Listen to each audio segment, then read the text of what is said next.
আফগানিস্তানের জয়ে কেমন হলো বাংলাদেশের সেমির সমীকরণ?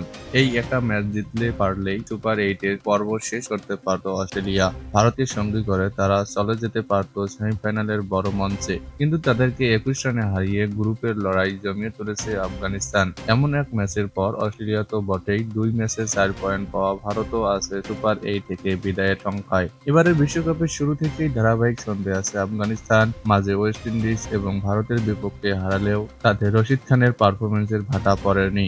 অস্ট্রেলিয়ার বিপক্ষে তাদের বোলিং লাইনআপ আরও একবার প্রমাণ করেছে নিজেদের সক্ষমতা। শক্তিশালী দলটিকে 127 রানে আটকে দিয়ে তুলে নিয়েছে 21 রানের ঐতিহাসিক এক জয়। সুপার 8-এর এই গ্রুপে বর্তমানে 4 পয়েন্ট নিয়ে সবার উপরে আছে ভারত, 2 পয়েন্ট করে পেয়েছে অস্ট্রেলিয়া এবং আফগানিস্তান। রান রেটে অবশ্য অনেকটাই পিছিয়ে আফগানরা, সেদিক থেকে অস্ট্রেলিয়া আছে এগিয়ে, দাঁড়িয়ে আছে বাংলাদেশ, যাদের ঝুলিতে কোনো পয়েন্ট নেই। সেমিফাইনালে যেতে বাংলাদেশের করণীয়, তবে এই 0 পয়েন্ট থেকেও সেমিফাইনালে যেতে পারে বাংলাদেশ, সেজন্য মেলাতে হবে ছোট্ট দুইটি সমীকরণ।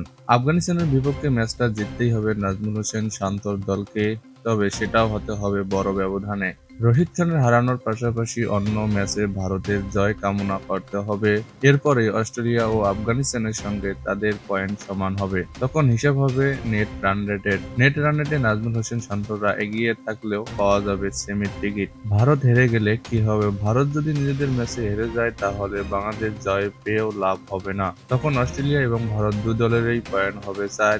অন্যদিকে 2টি করে পয়েন্ট থাকবে বাংলাদেশ এবং আফগানিস্তানের। সেক্ষেত্রে ভারত এবং অস্ট্রেলিয়াই সেমিতে যাবে। আর ভারতের পাশাপাশি বাংলাদেশ হারলেও আবার সামনে আসবে রান রেটের হিসেব। তখন ভারত, অস্ট্রেলিয়া এবং আফগানিস্তানের পয়েন্ট হবে সমান। এবারেও রান রেটে এগিয়ে থাকা দুই দল যাবে সেমিতে।